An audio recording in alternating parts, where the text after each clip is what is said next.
할렐루야. 우리 예수님은 사랑이십니다. 우리 예수님은 항상 우리와 함께 하시며 살아계신 구원의 시작이요 완성이 되시는 분이십니다. 그 예수님으로 항상 기뻐하시고 평안하시고 승리하신 은혜가 있기를 원합니다. 오늘 새로 오신 분이 계시는데요, 전도팀에서 송계수 성도님, 저 가운데 계십니다. 우리 박수로 환영하겠습니다. 그리고 주보 광고가 하나 빠뜨려졌는데, 수요 밤 예배 이후에 우리 2022년 구역장 총무 모임을 갖도록 하겠습니다. 우리 구역장님들, 총무님들 꼭 기억하시고 수요일 밤 예배 이후에 참여해 주시면 고맙겠습니다. 그리고 감사할 일 중에 하나가 있습니다. 우리 권사님, 집사님 가정에서 목회자 자녀, 어려운 목회자 자녀 장학금으로 100여만 원을 해주셨습니다. 그래서 참 어려운 한 학생이 있었는데, 그 학생에게 장학금 100만 원이 전달될 수 있는 그러한 은혜를 주님이 주셨습니다. 그래서 다음 주에 아마 그 학생이 올 겁니다. 전사가. 그래서 우리 성도님들과 함께 예배드리고 장학금 전달식을 할 겁니다. 힘들고 어려운 가운데서도 이렇게 사랑을 흘러 보내시고 예수님의 사랑을 실천해 주심에 대해서 감사하고, 우리 성도님들도 힘들고 어렵지만 항상 예수 그리스도로 소망 삼고 승리하며 나아가시기를 원합니다. 기독교는 독특해요. 독특합니다. 특별합니다. 절대 세상 어떤 것과 비교할 수 없는 특별하고 독특해요. 왜냐하니까 하나님이 이 세상을 창조하셨죠. 태초에 하나님이 천지를 창조하셨다고 분명하게 말씀하십니다. 믿어도 되고 안 믿어도 되는 게 아니라 반드시 믿어져야 됩니다. 창조되어진 세상과 함께 우주, 그 안에 있는 모든 실제하는 존재들이 다 하나님의 작품이에요. 세상이 얼마나 한계가 있는지, 제한된 그러한 삶을 사는지 보십시오. 우리 인간이 어디서 와서 어디로 가는지 몰라요. 근데 우리는 알아요. 인간이 왜 죽는지에 대해서도 몰라요. 우리는 알아요. 그래서 정말 기독교는 독특하면서도 세상 사람들이 지금도 찾아 헤매고 있는 진리 중의 진리임을 우리는 아셔야 합니다. 하나님을 버리고 난 이후 우리 인간은 보이지 않는 존재에 대해서 받아들이려고 하지 않습니다. 그렇게 우리는 학습되었어요. 학습이 되었어. 그렇게 배웠습니다. 그러다 보니까 보이는 존재가 있잖아요. 자연도 보이고, 자연도 사실은 스스로 있는 것이라 하는데 스스로 있는 건 아닙니다. 우리 인간이 막 움직이고 이렇게 건물도 짓고 막 활동을 하는데, 완벽하지 않다는 것이 화정동에 있는 그 아파트 무너진 사건이죠. 건물이 찢어져 불잖아요. 이러한 일들을 보면서 우리 인간은 절대 완벽하지 않다는 것, 얼마든지 저런 일들이 비일비재하게 앞으로 일어날 수 있다는 거예요. 근데 인간이 존재한다는 거예요. 근데 위에 계신 그분의 말씀을 듣고 아멘 하면 되는데, 그러면 더 쉽게 인생이 살아가시는 거예요. 인생이 가벼워지는 거예요. 그런데 안 믿어요. 사람들이 안 믿어. 안 믿습니다. 안 믿으면서도 죽는다는 것에 대해서는 또 벌벌벌 떨어요. 근데 성경은 죽음을 해결해 주시는 길을 확 준비해 놨는데, 의사는 정말 내 건강에 있어서 없어서는 안 되는 특별한 분임을 인정하고 찾아 나서는 데 반하여 지옥을 천국으로 바꾸어서 천국에 들어가게 하시는 그분을 우리 인간이 찾지 않는다는 것은 정말 모순이에요. 모순. 이해가 되지 않은 비상식적이라고 할 수 있습니다. 오늘 말씀에서도 보니까 주께서 2번 동사를 통해서 우리에게 말씀하시는데, 들어라, 들을지어다, 귀를 기울일지어다. 들으라는 거예요. 그리고 귀를 기울이라는 거예요. 세상 어디에서도 이렇게 말씀하는 것 없어요. 하나님만이 이렇게 말씀하시는 거예요. 그리스의 이 철학의 시작은 인생이 안고 있는 비극을 해결해 보고자 시작한 겁니다. 어디서 왔지? 왜 죽지? 죽으면 어디로 가지? 하는 이 문제에 대한 답을 찾다가 철학이 시작하는 거예요. 근데 성경은 우리가 어디서 왔지? 하나님에게서. 왜 우리가 죽지? 죄를 지어서. 어디로 가지? 지옥으로. 예수 안에 있으면 천국으로. 시원해요, 시원해. 너무 시원합니다. 안 시원하신가요? 냉장고에 있는 음료수만 시원하신가요? 시원하잖아요. 인생의 수수께끼. 주님은 그냥 단번에 풀으십니다. 태초에 하나님이 천지를 창조했다. 근데 하나님이 계시다는데 왜 인생이 이렇게 고달프고 힘들고 어렵냐? 거기에 대한 답이 또 있죠. 여러분, 부부도 싸움 붙으면 밥상에 밥이 안 올라와요. 풀어질 때까지. 그래요, 안 그래요? 안 그런가요? 졸리십니까? 네. 부부가 붙어도 밥을 안 주는데 하나님께서 우리를 창조하실 때 너희들이 나만 보고 내가 베푸는 사랑에 반응하면서 창조주로 피조물로 그 자리에서 주어진 일을 감당하면서 다른 생각하지 말고 은혜 받으면서 누리면서 살아가면 영원히 산다. 영원히. 죽지 않고 산다. 지옥에 가지 않고 영원히 산다. 매 순간이 천국이다. 그랬어요. 그런데 하나님 자리를 넘보잖아요. 하나님 자리를 욕심내는 겁니다. 누가? 인간이. 그래서 그 언약을 깨트렸을 때에 따라오는 형벌이 뭐냐? 죽음이에요. 만약에 하나님이 그 법을 어기면 하나님이 죽어야죠. 근데 하나님은 그 법을 언약을 깨트리지 않았어요. 인간이 깨트려 버린 거예요. 그래서 죽는 거예요. 죽는 거. 하나님이 아껴서 죽음을 창조해 놓은 게 아니에요. 그 법을 어기면 죽는다. 경고성의 메시지야. 경고성의 메시지. 우리 이렇게 좋게 살자. 늘 천국을 누리며 살자. 행복하게 살자. 주님은 사랑이시거든요. 하나님은 선이시거든요. 하나님은 공의이시거든요. 하나님에게는 부족함이 없거든요. 그 하나님으로 만족하지 못하고 딴 생각을 품고 딴 데를 쳐다보면서 하나님 자리를 넘본 그 결과가 우리 인간이 이렇게 죽음이라고 하는 무게에 짓눌리는 거예요. 짓눌려. 그때 하나님은 그들을 더 이상 관계하지 않죠. 죽음의 권세에, 죄의 권세에 매이게 하죠. 그런데 또 하나님 은혜가 임합니다. 아브라함을 부르시잖아요. 그리고 마태복음 1장 1절에 나온 것처럼 아브라함의 자손이요 다윗의 자손인 예수 그리스도의 계보다 아브라함으로부터 시작되어진 새로운 민족이 형성되는 거예요. 그 민족은 이스라엘인데 그 민족을 통해서 하시고자 하신 하나님의 역할이 뭐냐? 구원의 시작이 되시고 완성이 되신 예수님이 오시게 하는 라인으로서, 철길로서, 계보로서 역할을 하도록 하신 거예요. 그래서 예수 그리스도를 통해서 우리는 하나님을 알아가는 거예요. 예수님을 통하지 않고서는 하나님을 알 수가 없어요. 근데 보십시오. 들으라 그러잖아요. 지금은 탈권위 시대입니다. 지금은 가리켜 감성의 시대라 합니다. 포스트 모던, 이성을 뛰어넘는 감성의 시대예요.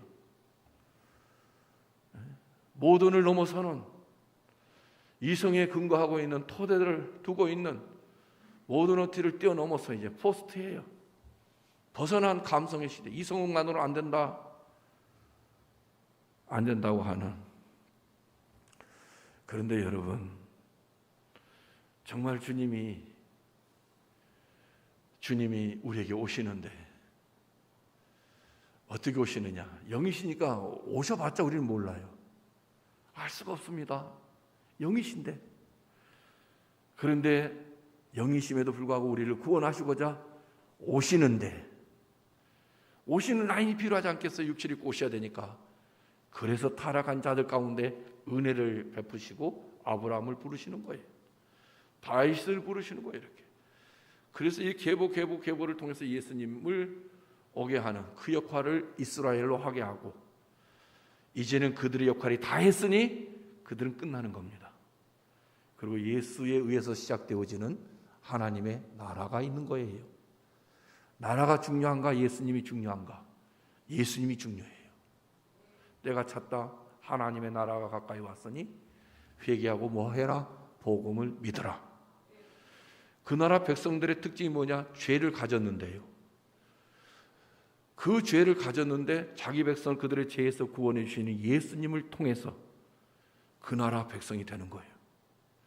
예수로 말미암지 않고는 절대 하나님의 나라에 들어갈 수 없어요. 예수가 우선이에요. 예수가 절대 중요해요. 하나님의 나라보다 중요한 게 예수님이에요. 예수님이 각자의 마음속에 들어오시면 그 순간 우리는 세상에 속한 듯 싶지만 하나님의 다스림을 받는 것입니다. 하나님의 다스림, 하나님의 통치를 받는 것이에요. 더 이상 죄의 권세, 마귀의 권세 하에 있는 게 아니라 예수 품 안에 있는 것이에요. 은혜죠. 그래서 예수로 거듭나지 않은 성도들은, 아니 불신자들은, 예수로 거듭나지 않은 불신자들은 절대 위로부터 우리에게 오시는 음성, 말씀이신 예수를 들을 수도 없고 귀를 기울이지도 않는데, 너희 소돔의 관원들아 여호와의 말씀을 들을지어다. 너희 소돔의 관원들아, 너희 고모라의 백성아, 우리 하나님의 법에 귀를 기울일지어다. 소돔 고모라 다 하시는 말씀이에요. 아브라함의 조카인 롯이 그곳에 들어가서 비옥한 땅이었습니다. 물과 기름진 땅이었어요. 물이 넘쳤어요. 근데 그곳에 죄악이 가득했죠. 하나님이 심판하시죠. 불과 유황으로. 그럴 때 아브라함이 중보하시잖아요.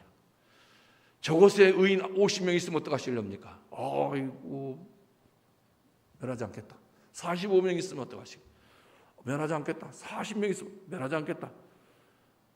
30명 있으면 멸하지 않겠다. 20명 있으면 멸하지 않겠다. 10명 있으면요 멸하지 않겠다. 아브라함이나 우리랑 똑같죠. 한 번만 더 들어주십시오. 주님, 한 번만 더 들어주십시오. 그래, 해봐라. 아브라함의 속내는 소돔 고모라를 보듬은 게 아니라 그 속에 살고 있는 자기의 친족 롯을 보듬고 있는 거예요. 솔직하게 드러내야죠. 내 조카 롯이 그곳에 있지 않습니까? 그곳이 불타면 내 조카 롯은 어떻게 합니까? 여호와 하나님, 이렇게 해야 되는데 싹 빼고 말이죠. 의인이 있으면 어떡하겠습니까? 없다. 10명 있으면 없다. 그런데 하나님 어떤 하나님이시냐? 구하지 않은 것도 응답해 주시는 하나님. 그 조카 롯을 구원해 주시잖아요. 하나님이었어요. 그런데 이스라엘 관리자들, 고관들 가리켜서 이 소돔의 관원들아, 이스라엘 백성을 가리켜서 이 고모라의 백성아, 소돔과 고모라에 견주어서 빗대어서 말씀하시는 거예요. 그래서 들어라, 귀를 기울여라. 여러분, 기독교는 듣는 종교예요. 근데 그냥 듣는 게 아니에요. 유대인들도 듣거든요. 저들도. 세상을 떠받치고 있는 두 사상이 헤브라이즘하고 헬레니즘이라 하는데, 저는 더 이상 헤브라이즘이라고 고집하고 싶지 않습니다. 예수라고 나는 고집해요. 예수님이 진짜 한 축입니다. 반대는 예수님 방식이 아닌 저들만의 방식 가지고 구원에 이르고자 용을 쓰고 있는 저 세력들이 있어요. 그 출발이 그리스 아테네예요. 민주주의가 시작됐지, 완전한 민주주의는 아니지만 철학이 그것이 시작했죠. 스파르타에서는 법이 있죠. 아무튼 이렇게 하나님 반대편에서 시작하는 주세력이 있어요.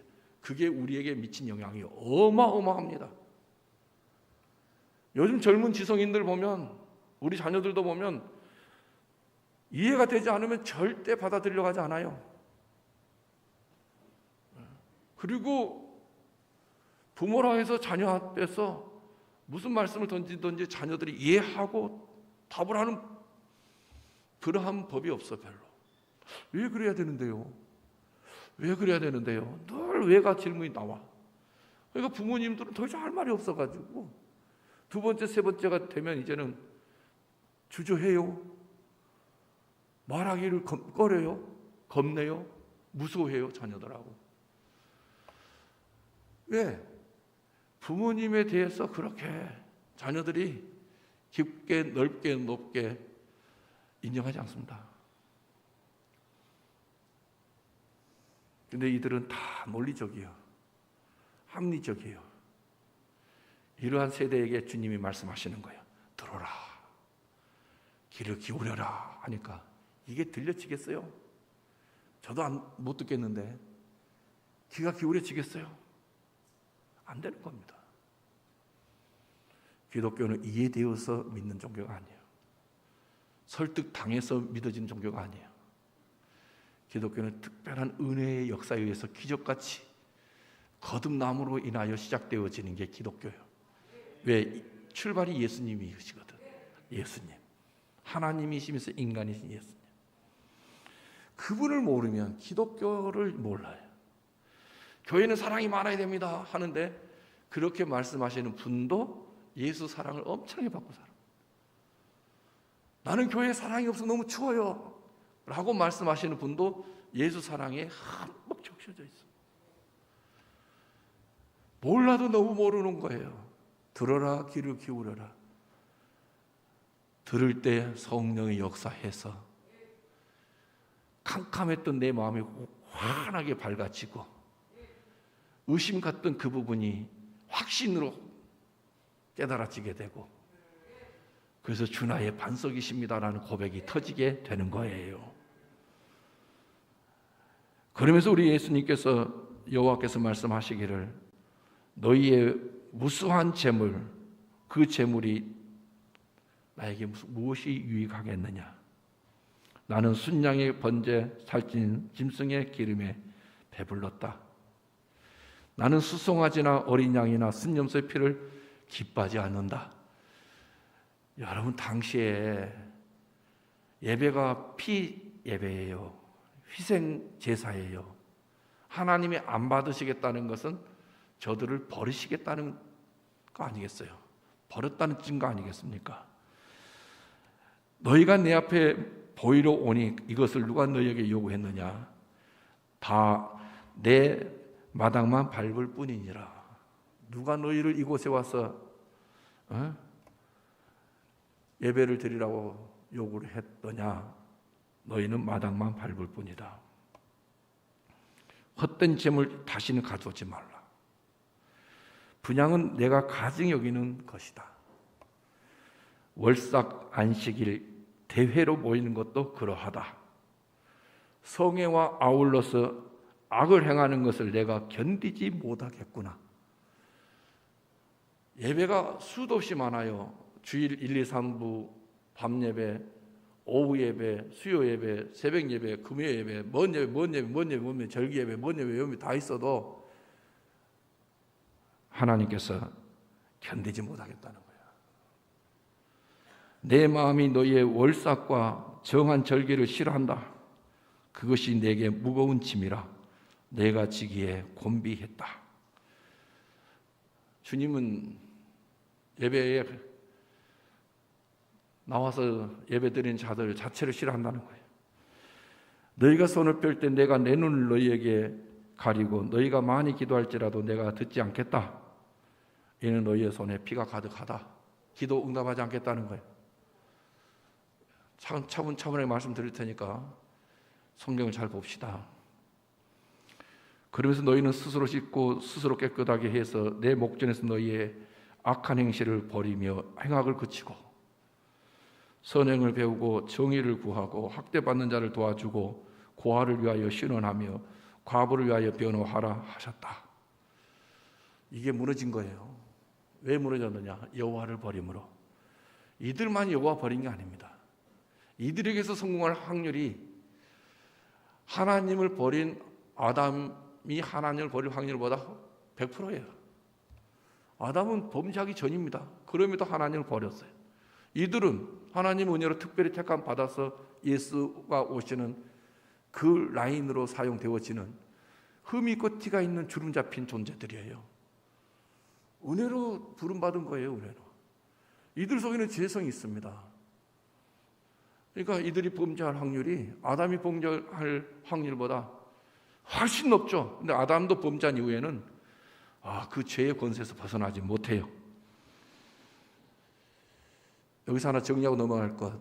예배가 수단이냐 목적이냐. 정리를 잘 하셔야 돼요, 여러분. 예배가 수단입니까? 목적입니까? 이제 두 손 들으라 하면 또 괜히 편가르니까 말씀드리겠습니다. 예배는 수단입니다. 목적이 되니까 망하는 거예요. 예배는 절대 목적이 될 수 없습니다. 그럼 목적은 뭐냐? 더럽고 추악한 죄인들, 하나님을 버리고 악한 존재죠. 죄인이죠. 이들을 위해서 오신 분이 계시잖아요.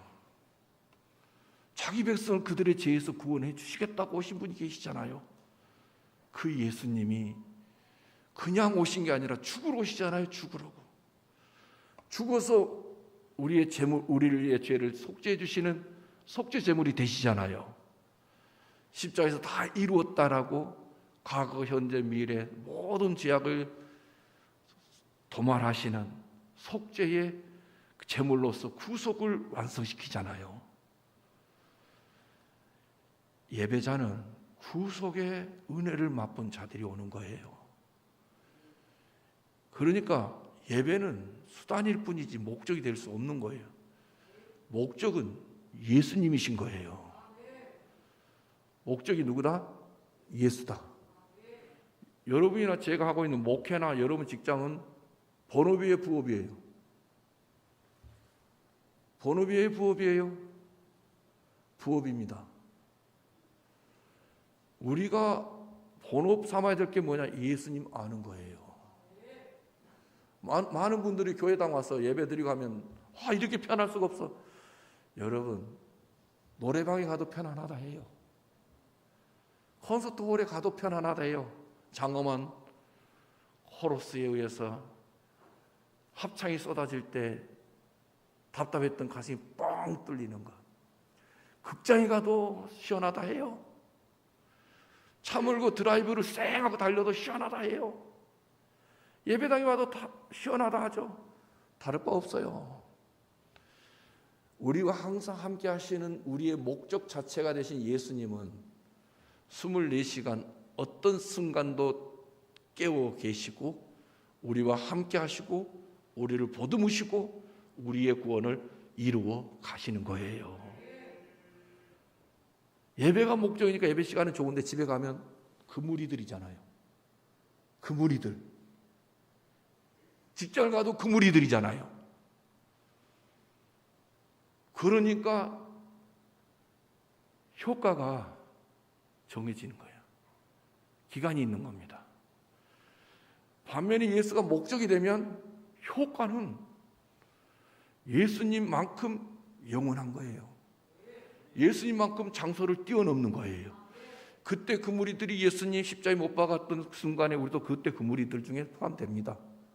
나를 괴롭히는 그 무리들이 내 집안에 있어도 예수님으로 인해서 긍휼히 여겨지지, 보듬어지지, 용서가 되지, 사랑되어지지, 엄청난 세상에서 누릴 수 없는 것 가정에서 예수 그리스도로 인해서 흘러 이웃까지 적시게 해주는 거예요. 수단은 우리를 바꿀 수 없어요. 수단은 오히려 예수 그리스도를 충만하게 하는 방법에 불과해요. 예배 시간에 예수로 충만하지 않고 집에 가시면 그 무리들이 됩니다. 그러나 예수로 채워져서 목적이 선명해지고 날이 예리해지게 되면 가정은 그분이 계시는 그곳은 내 속에 계신 그분이 계시는 나는 성전으로서 천국으로의 새로운 변화를 경험하게 되는 겁니다. 예배는 수단입니다. 예배는 수단. 절대 목적이 되어서는 안 됩니다. 그래서 예배당에 오면 예수로 충만하게 채워져서 그 예수로 채워져서 살아가는 모든 순간이 천국이에요. 병들어도 천국이에요. 건강이 무너져서 안방에 들어 누워도 천국이요, 기쁨이요, 감사예요. 이게 없으니까 권사님들도 병들면 아이고 주님이 나를 왜 이렇게 버리셨는지 몰라. 주님은 안 버리셨어요. 주님 없이 이 병을 갖게 되었더라면 나는 어떻게 감당할 수 있었을꼬? 지금 내 안에, 내가 그분 안에 함께 하신 예수님 때문에 그래도 이 상황이 되어서 얼마나 큰 은혜인지 모르겠다. 제가 우리 성도님 중에 한 분은 바람이 엄청나게 불어가지고 양식이 무너져갖고 수십억 손해를 봤다 해요. 수십억. 근데 그분이 머리를 둘러매고 싸고 누워야 되잖아요. 수십억인데. 그런데도 예배당에 오셨어요. 예배당에 와서 예배를 통해서 위로받고 힘을 얻는 게 아니라 우리에게 위로가 되시고 힘이 되시고 능력이 되시고 치료가 되시고 생명이 되신 예수 그리스도로 채워지면 100억을 잃어도 예수님 때문에 살겠습니다 하는 거예요. 어느 한 권사님이 농협이사회에 추천이 되어가지고 나갔는데 그분이 하시는 말씀, 저는 학벌도 없지 않습니다. 이 일은 학벌로 하는 거 아닙니다. 권사님이 기도하다가 받은 지혜 마음 갖고 하세요. 다 잘난 듯 싶습니다. 항상 그렇습니다. 나보다 내 앞에 있는 사람이 더 똑똑하고 더 지혜롭고 더 건강하고 더 뛰어난 듯 싶어요. 그러나 권사님에게는 저들에게 있는지 없는지 모르지만 분명한 것, 예수님이 계시잖아요. 예수님으로 가세요. 저는 돈을 안 쓸 것이고 뭐란 당연히 안 써야지. 예수 버리고 돈 써야 돼. 예수 버리고 돈을 써야지. 그 정치 명예 때문에 돈 쓰면서 그 자리에 사본들 회개할 거리만 늘어나잖아요. 회개할 거리만. 근데 어제 전화가 온 거예요. 한 분은 이사를 가버렸고 한 분은 갑자기 전향을 해갖고 권사님을 적극적으로 지지하겠다는 거예요. 이제 한 분이 남았다는 거예요. 근데 그분이 이미 전화 물질로 싹 그 회원들을 붙잡았다 해요. 그래서 목사님, 그래도 저는 주님만 바라보고 가려면, 그러죠. 떨어져도 할렐루야, 붙어도 할렐루야. 주님으로 시작했으니 주님으로 완성되는 것은 결과가 떨어지든 붙든지 괜찮아요. 그 자리가 욕심나면 돈 써야 돼. 그러나 그 자리가 주님을 드러낼 수 있는, 주님이 열어주시는 자리라면 주님의 방법으로 해야 돼. 세상에서는 돈이 다 들어가야지 승진한다는데 못해도 돼요. 승진 못해도 돼. 차라리 예수와 함께 그곳을 성전 삼는 게 은혜예요. 예수님이 없으면 우리에게는 무엇만 있느냐? 어둠밖에 없어요. 죄악밖에 없어요. 욕심밖에 없어요. 타락의 증상밖에 없어요. 타락으로 일어나는 괴롭히는 증후군밖에 없어요. 사사기서 2장 19절에 보면 그 사사가 죽은 후에는 그들이 돌이켜 그들의 조상들보다 더욱 타락하더라. 다른 신들을 따라 섬기고 그들에게 절하고 그들의 행위와 패역한 길을 그치지 아니하였더라. 하나님이 사사를 세워서 하나님의 마음이 저들에게 전달되게 하셨는데 저들이 또 지도자가 죽으니까 조상보다 더 타락한 거예요. 그래가지고 다른 신을 따라가는 거예요. 그 신에게 절하는 거예요. 그들의 행위 폐관계를 그치지 않더라. 이게 하나님 없는 자들의 핵에 망측한 모습들입니다.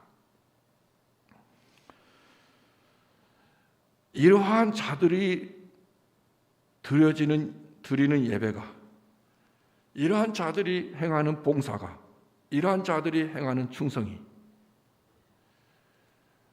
무슨 선한 것을 드러낼 수 있겠습니까? 마태복음 6장 24절에 보면 한 사람이 두 주인 섬기지 못한다고 분명히 말씀하세요. 이를 미워하고 저를 사랑하거나 이를 중히 여기고 저를 경히 여기거나 할 것이지 두 주인을 못 섬긴다. 너희가 하나님과 재물을 겸하여 섬기지 못한다. 우리는 하나님을 버리고 마귀 품 안에 갇혀있던 타락하여 죄인된 자들인데 이러한 우리 속에 예수님이 오시는 거예요. 자기 보좌를 다 내려놓으시고 당시에 모든 사람들, 사실 이스라엘이 그리스 서쪽이잖아요. 그리스가 이스라엘 서쪽인데 당시에 십자가형 알지 않겠어요? 거기에 달린 자들은 보통 사람들이 달리는 게 아니에요. 노예나 진짜 특별하게 본보기로 이렇게 하면 이렇게 쳐죽임 당한다라고 하는 이 사례를 보여주기 위한 경우로 이제 죽는데 십자가형. 거기에 예수님이 죽으시는 거예요. 거기에. 그래서 바울이 이렇게 고백하잖아요. 내가 너희들 가운데에서 예수 그리스도와 그가 강조한 게 뭔지 압니까? 죽었는데 어디에 죽음? 십자가. 우리는 체면 문화죠. 양반 유교에 있으니까. 예수님은 체면을 넘어서 버렸습니다. 죄인들을 구원하시기 위해서 십자가에 못 박힌 그 예수를 아는 것이 사도 바울의 목적이 되어버렸어요. 예수가 목적이 된 거예요.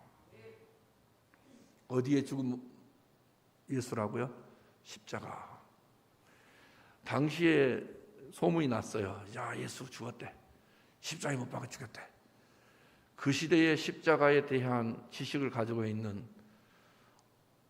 모든 사람들에게 예수를 전할 때 엄청난 장애물이 되겠어요. 십자가가. 왜 우리가 십자가에 못 박혀 죽임당한 예수를 믿어야 되느냐고. 그 부끄럽고 수치스러운 십자가, 그 참혹한 십자가, 왜 우리가 그 예수를 믿어야 돼? 여러분, 정말 예수가 내 안에 들어오실 때 그냥 들어오신 게 아니에요. 이 땅에서도 형벌 중에서도 가장 고개를 저으면서 눈을 감아버리거나 침을 뱉으면서 경험하고 싶지 않은 형벌이 십자가형이었어요. 근데 왜 하필이면 예수님이 그 십자가에 못 박힘을 당하시느냐고. 왜? 그래서 왜 전도자들에게 오히려 영웅답게 박해주의 실천가로서의 이타적인 삶을 살다가 장렬하게 죽었다라고 하는 그러한 예수여야 되는데 전도에 절대 방해가 되는 십자가형을 당하시냐고요.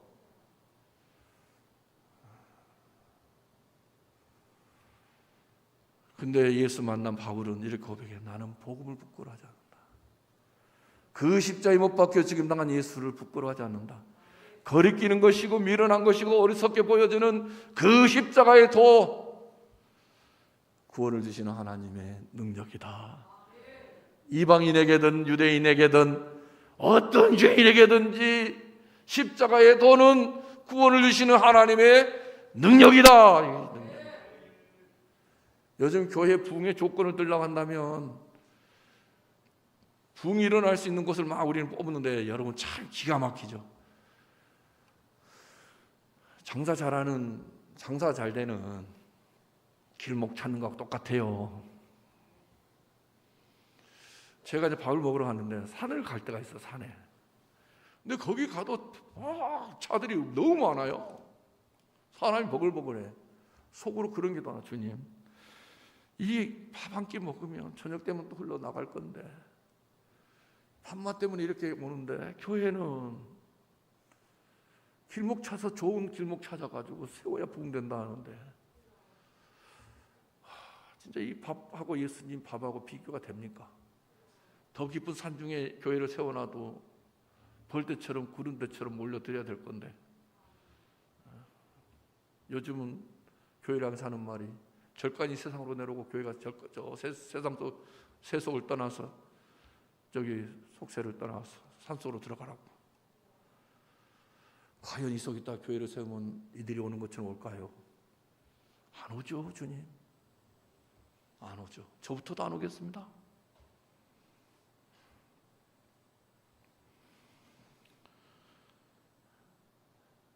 맥도날드 사장이 명문대학원에 가서 강의를 하고 질문을 던졌대요. 내가 뭔 사업을 합니까? 하니까 대학원생들이 그것을 질문이라고 던지느냐 하듯이 픽 하고 웃더래요. 그러면서 한 학생이 당연히 햄버거 팔잖아요 그랬대요. 그러니까 그분이 저는 햄버거 파는 사람이 아닙니다. 저는 부동산 업자입니다. 좋은 길목에 땅을 사서 가게를 열어서 세를 주고 돈을 받는 사람입니다. 부동산 업자라고 그러더래요. 우리는 무슨 일을 하더라도 다 그 일이 무엇이다? 성역이다. 거룩한 일이다. 왜? 내 안에 누가 계시니까? 예수님이 계시니까. 예수님이 계시니까. 나를 위해서 일하는 게 아니잖아요. 나를 위해서 돈 버는 거 아니잖아요. 나를 위해서 일하는 게 내 명성 드러내고자 해서 하는 거 아니잖아요. 주님이 성도로 바꿔주셨기 때문에, 성도로 바꿔주신 그 예수님 때문에 새로워졌잖아요. 방향이 바꿔졌잖아요. 내 중심에서 예수 중심, 지옥에서 천국. 목적이 내가 아니라 예수님이. 예배에 오는 것도 그 예수님 알고 싶어서. 그래서 우리는 더 이상 세상의 것을 주인 삼지 않습니다. 왜? 예수님 피로 값주고 날 사셨는데, 나는 예수님의 소유인데, 사랑받는 존재인데, 예수님에게 전부인데, 나는 세상이 예수님만한 가치가 있느냐? 예수님은 세상을 존재하게 하신 창조주신데 그분이 나의 신랑으로, 나의 주로 내 안에 와 계시는데 왜 우리는 땅을 보듬죠? 왜 땅에 소망을 두려고 하죠?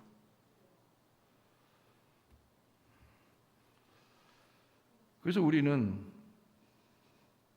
이 땅에 살면서 아무리 세상은 자본주의이지만 자본주의에 편승하여 자본주의 흐름에 우리 자신을 태워서 같이 흘러가는 게 아니라 신본주의로 살아가는 거예요. 우리는 예수로 살아가는 인생이 우리예요. 돈을 벌기 위해서는 내 몸을 쳐서 죽으라고 고생을 시켜야 되는 거예요. 가족도 돌아보지 않아요. 가족도 안 돌아보는데 무슨 이웃을 돌아보겠어요? 이웃도 안 돌아보는데 무슨 민족을 사랑하겠어요? 민족을 사랑하지 못하는데 무슨 지구를 사랑하고 열방을 사랑할 수 있겠어요?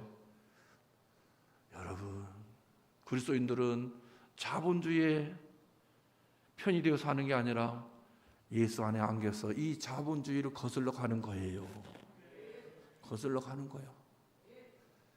그런데 우리 그리스도인들이 오해하고 있는 게 하나 있어. 돈을 사랑하지 말라고 했지.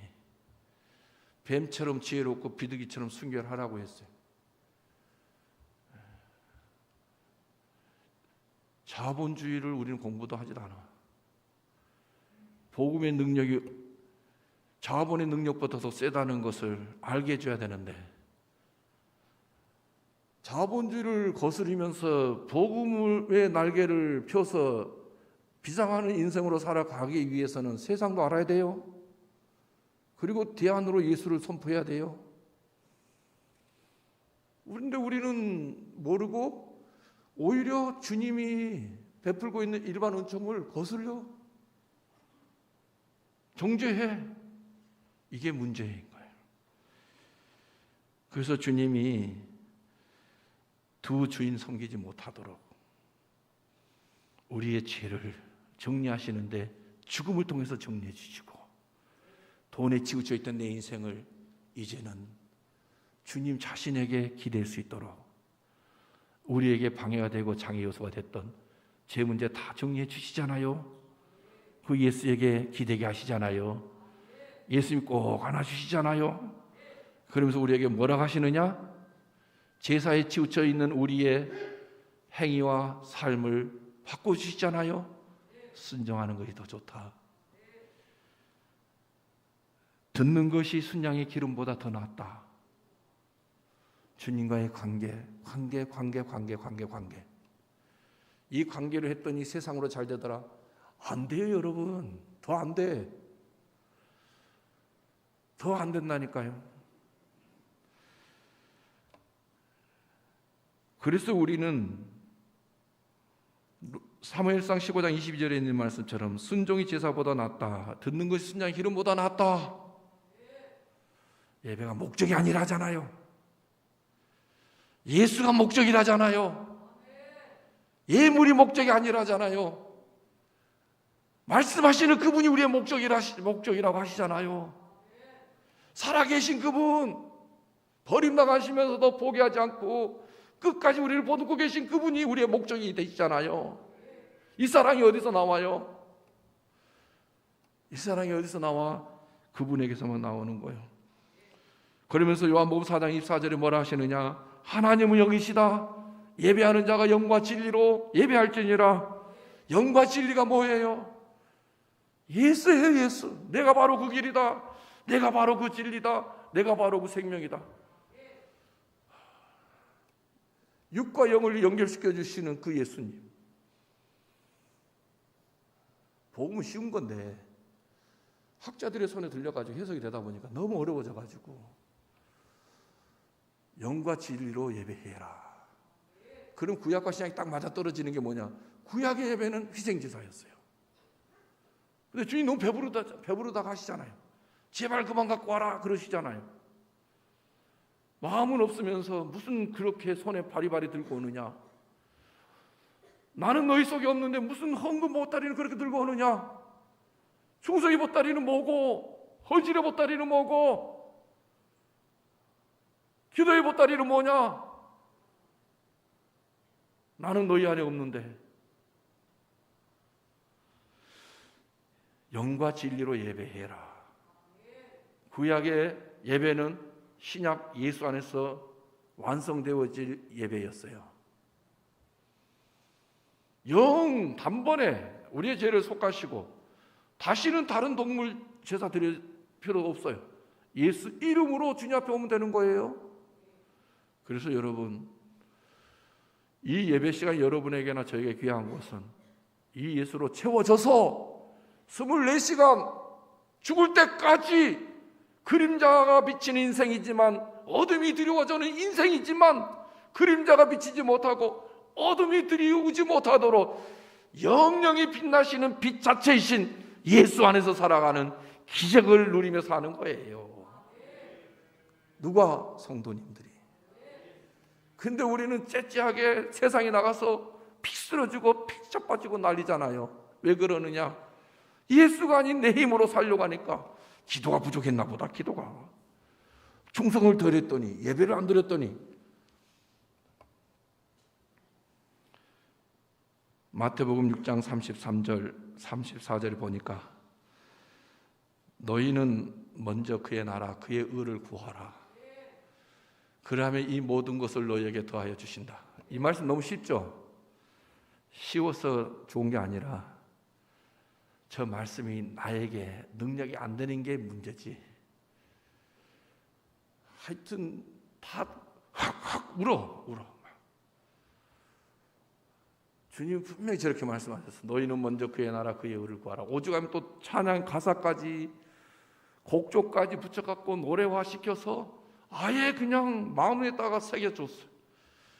근데도 저 말씀의 권세와 능력에게서는 너무 멀어요. 마태복음 6장 33절 말씀이 무슨 말씀이냐? 저는 우리 예수님이 저에게 우리 부모님을 주셨죠. 우리 애들에게는 저와 아내 이 부부를 부모로 주었죠. 그러면서 늘 예수 사랑을 받고 흘러가게 해요. 근데 여기 보시면 이런 말씀이 있어요. 6장 25절에 보면 내가 너희에게 말한다. 6장 25절에 보면 내가 너희에게 말한다.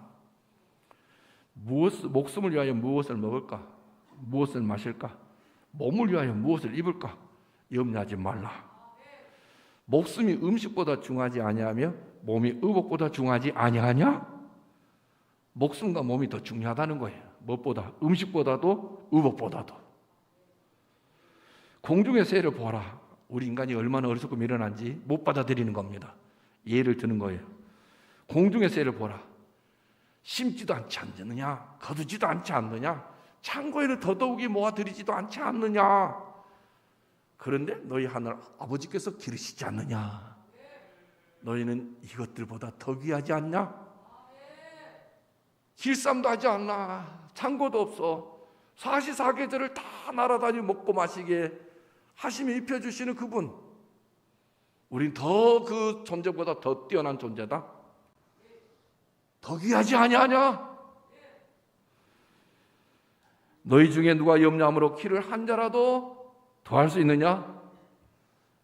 막 키를 키우기 있으면 막 늘리죠. 이렇게 꼼발도 짚고 막 힐도 신고 막 다 염려에 매여 사는 거야. 그런다 해서 키를 한 자라 더할 수 있느냐? 힐에서 내려와야 되는 순간이 있는데, 기대었던 것을 내려놔야 할 때가 오는데, 그때는 다시 원래 모습으로 오잖아요. 또 너희가 어찌 의복을 위하여 염려하느냐? 들의 백합화가 어떻게 자라는가 생각해 보라. 수고도 아니하고 길쌈도 아니하느니라. 그러나 내가 너희에게 말하노니 솔로몬의 모든 영광으로도 입은 것이 이 꽃 하나만 갖지 못하였느니라. 이 땅 위에서 전무후무한 영광의 자리에 이르렀고 뛰어난 왕 중의 왕이 솔로몬이라고 한다면, 주님이 한순간 딱 비교하시는 말씀이 그렇잖아요. 야, 솔로몬의 모든 영광으로도 입은 것이 이 꽃 하나에 비하면 아무것도 아니다. 오늘 있다가 내일 아궁이에 던져지는 들풀도 하나님이 이렇게 입히시거든. 들풀도 꽃선물 받으면 막 좋죠. 막 흥겨워. 너무 행복해. 이런 것들도 하나님이 입히시는데 하물며 너희일까 보냐? 중요한 건 믿음이 뭐하다? 믿음이 적다는 것은 100이 돼야 되는데 99가 됐다는 말이 아니라 없다는 겁니다. 히브리적 개념으로 없다는 거예요. 예수님이 없다는 겁니다. 이는 다 뭐한다? 이방인들이 구하는 것이다. 너희 하늘 아버지께서 이 모든 것이 너희에게 있어야 할 줄 뭐하신다? 아신다. 그런지 너희는 뭐하라? 그의 나라 그의 의를 구하라. 그리하면 이 모든 것 너희에게 더하시리라. 저는 예수님을 잘 몰라요.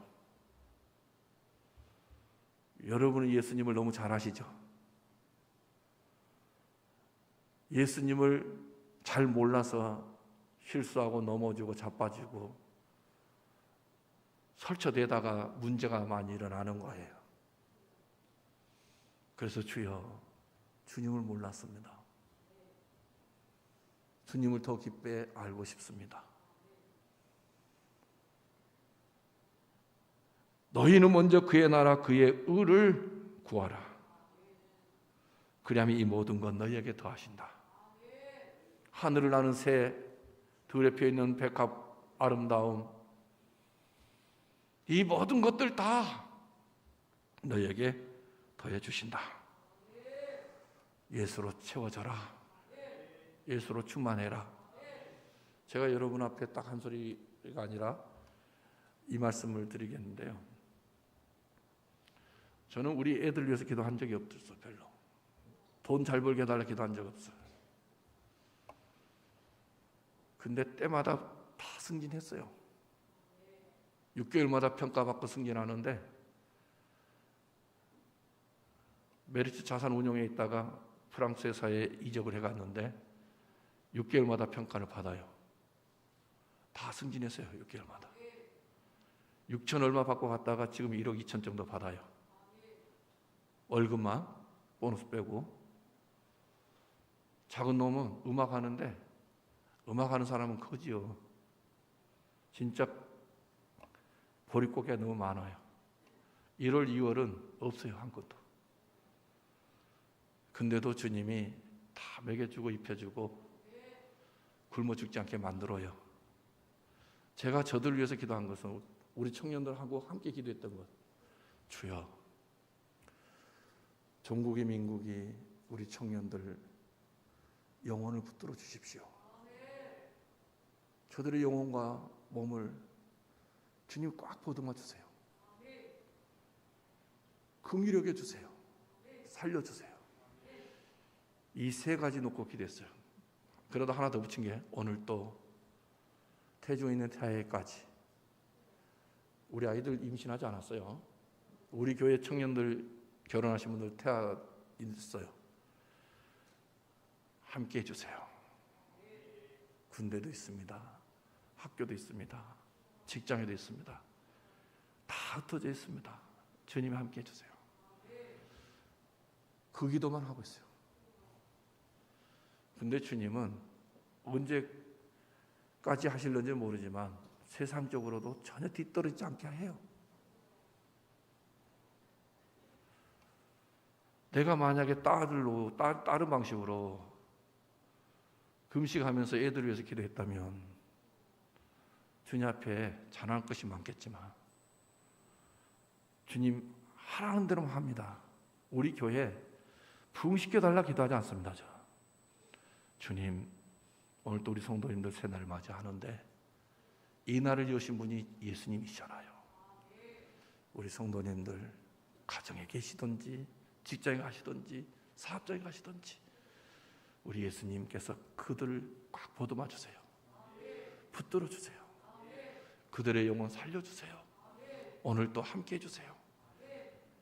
이 기도가 여러분을 위한 기도, 그리고 주님 앞에 기도하는 것이 주님도 알고 싶은데 정말 나 주님 잘 모르겠습니다. 나 정말 주님 알고 싶습니다. 그 주님은 내일에 매여 사는 우리에게 내일 일 염려하지 말아라.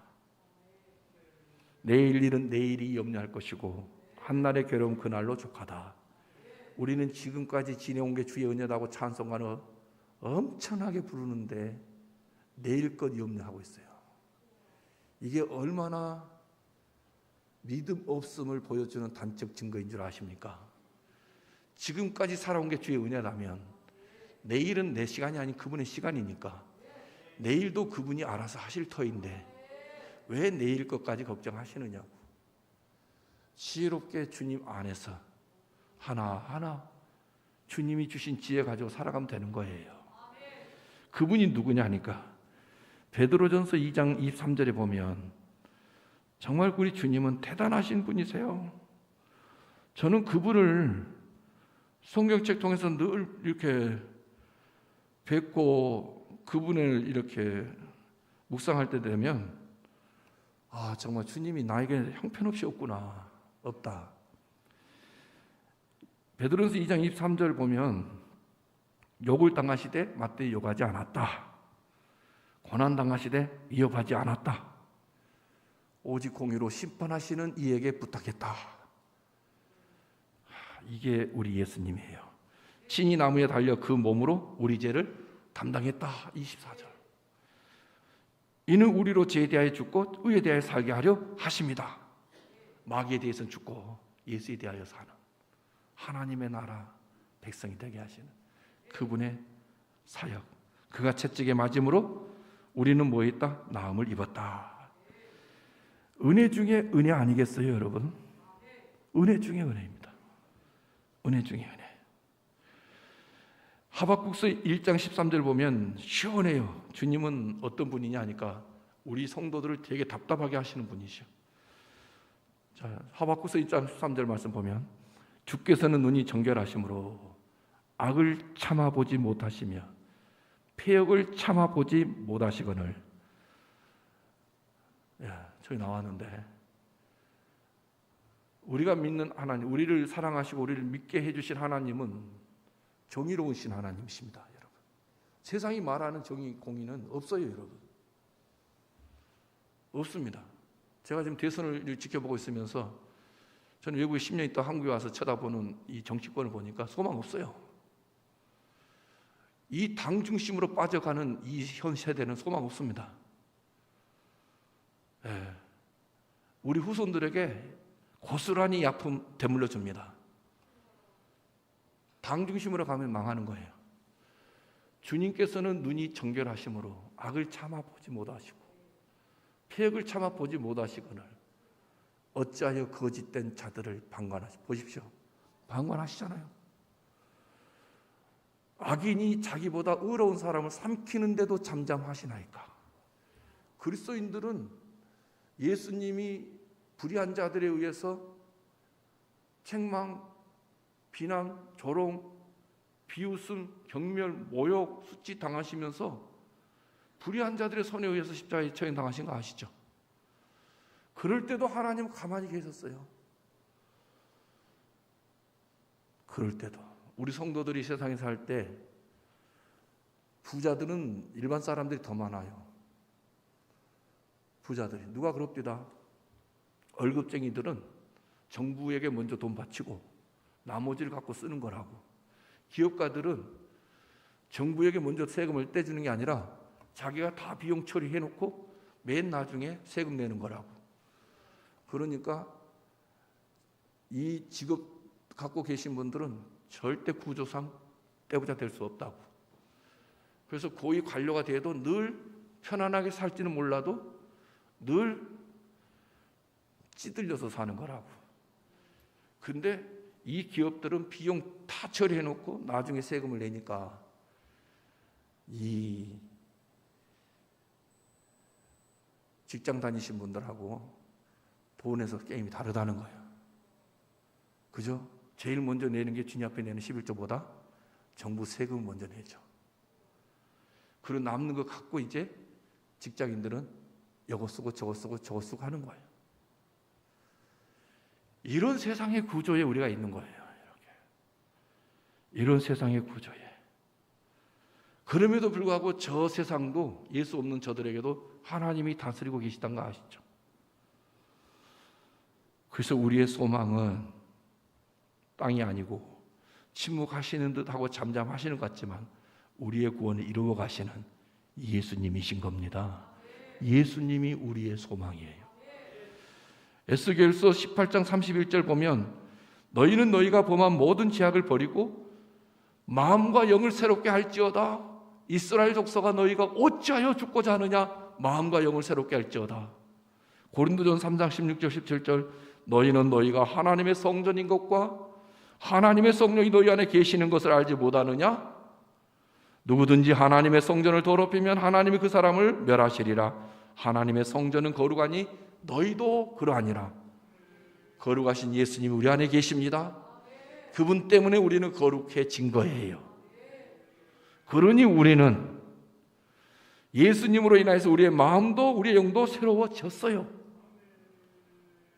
우리가 이 세상에서 그래도 소망 중에 즐거워하며 살아갈 수 있는 것은 로마서 9장 29절 있는 말씀처럼 이사야가 미리 말한 바 미리 말한 바 만일 만군의 주께서, 같이 한번 읽어봐요. 저 말씀 정말 여러분 중요해요. 또한 이사야가 미리 말한 바 만일 만군의 주께서 우리에게 씨를 남겨두지 아니하셨더라면 우리가 소돔과 같이 되고 고모라와 같아 쓰리로다. 함과 같으니라. 저 씨가 누구예요? 저 씨가 누구냐고요? 네, 예수입니다. 저 씨를 남겨두지 아니했더라면 소돔 고모라가 바로 우리가 당할 운명이었는데, 사랑하는 성도님들, 가장 억울한 삶을 사신 분이 누구냐? 돈을 이제 다 벌었어. 이제 좀 이것저것 놀러 다니면서 하고 싶은 거 하고자 했는데 갑자기 몸이 안 좋아 병원 갔더니 청천벽력 같은 소리, 암말기입니다. 병원에 입원해서 퇴원하지 못하고 돌아가시는 분이 가장 불쌍해요. 그런데 그렇게 불쌍해지는 분일지라도 예수님이 그분 안에 계시면 이 땅에서 이것저것 돌아다니지는 못하여도 비교할 수 없는 금보석으로 박혀있는 영원한 천국에서 영원히 빛나는 은혜의 삶을 살아가게 되는 겁니다. 땅을 바라보면 땅이 전부이지만 예수님을 바라보면 땅에 살아가는 이 삶의 길이가 길든 짧든 협곡이든 대로든 상관하지 아니하고 예수님으로 인하여 항상 기뻐하며 감사하며 즐거워하며 찬송 부르며 승리하는 삶을 살아가는 겁니다. 오직 예수님으로만 우리 인생의 변화가 시작되는 거예요. 오직 예수님으로만 우리에게 소망이 들어오게 되고 그 소망 때문에 우리 즐거워하며 감사하며 살아가게 되는 것이고, 그 예수님으로만 세상의 소망이 아니라 예수님 소망 삼고 아마 오늘이나 예수님 바라보면서 위로가 되고 격려가 되고 그 상황을 넘어설 수 있는 승리가 되는 겁니다. 그래서 우리 교회가 이제 목사는 금식하다 실패했지만 우리는 성도님들과 함께 다시 한 번 더 재도전하려고 해요. 2월 6일부터 26일까지 21일 특별 금식 한 끼 금식 릴레이 기도를 하려고 합니다. 왜 하느냐? 이제는 주님 살려주십시오. 코로나에 묻혀서 정말 이 기세도 꺾여버리고 불안과 두려움에 쌓여있는 우리들 긍휼히 여겨 주십시오. 예수님을 볼 수 있도록 역사해 주십시오. 예수님에게 나아갈 수 있는 결단력을 주십시오. 정말 우리 영을 새롭게 해 주십시오. 예수님 아니면 안 되겠습니다. 예수님 앞에 두 손 들고 옵니다. 이 교회 안에 있는 우리 한 분 한 분이 이 지역과 민족과 열방을 보듬고 주님 앞에 나가서 부르짖으려고 해요. 살려달라고, 긍휼히 여겨 달라고, 붙들어 달라고, 함께해 주시라고. 그래서 모든 자들의 소망이 예수님이심을, 모든 분들에게 영광스러운 승리는 예수님이심을 정말 우리가 기도하면서 주 예수 찾고 구하고 두드리는 기도를 하려고 그래요. 그래서 이번에는 2월 6일부터 26일까지 하는 그 기도는 기도 제목을 드릴 겁니다. 코로나를 끝내주세요 기도 안 합니다. 그분이 주신 거예요. 그분이 허락하신 거예요. 주여 알게 해주십시오. 우리의 죄악을 보게 해주십시오. 주님을 등진 우리의 진짜 모습을 보게 해주십시오. 예수님 앞에 나가게 해주십시오. 우리를 살려주십시오. 회개하면서 이 땅, 이 민족, 열방을 위해서 함께 기도하고자 합니다. 그때 우리 가정이 치유되고 회복되게 될 줄 믿습니다. 그때 우리 각자 한 사람 한 사람이 치유되고 회복되게 될 줄 믿습니다. 열방이 치유되고 회복되어질 줄 믿습니다. 예수님이 치유예요. 예수님이 회복이에요. 예수님이 생명이십니다. 이 예수로 이 한 해가 우리 모두에게 힘들고 어려운 한 해 같지만 가장 가볍고 가장 평안하고 가장 살기 좋은 한 해가 되시는 그 은혜가 우리 모두에게 충만하시기를 예수님의 이름으로 축원합니다.